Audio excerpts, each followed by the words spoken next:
एक डॉक्टर जल्दी जल्दी अस्पताल में एक आवश्यक ऑपरेशन के लिए आता है। उसने अपने कपड़े बदले और तुरंत ऑपरेशन ब्लॉक में चला गया। उसने देखा कि लड़के के पिता हाल में चक्कर लगा रहे हैं। डॉक्टर को देखते ही लड़के के पिता भड़क हो उठे और डॉक्टर से बोले कि आपको आने में इतनी देर क्यों लग गई? क्या आप नहीं जानते कि मेरे बेटे की जान खतरे में है? आपको आपके जिम्मेदारी का एहसास भी है या नहीं?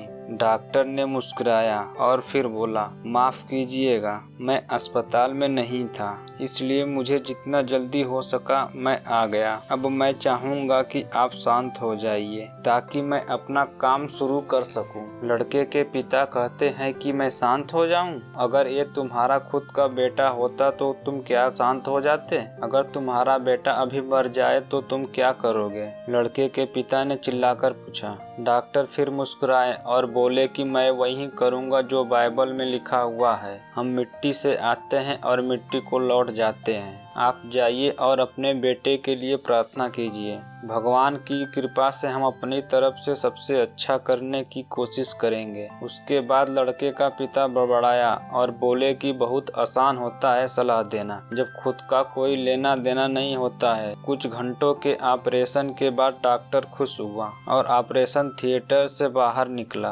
और बोला, शुक्र है कि आपका बेटा बच गया। और बिना पिता के कुछ कहने का इंतजार किए ही डॉक्टर वहां से बाहर चले गए। और डॉक्टर उस पिता से बोले, अगर आपके कुछ सवाल पूछने हैं तो नर्स से पूछ लीजिएगा। नर्स को वहां आते देख पिता ने नर्स से पूछा कि ये इतना घमंडी क्यों है? ये कुछ देर के लिए रुक नहीं सकता ताकि मैं इनसे अपने बेटे का हाल जान सकूं?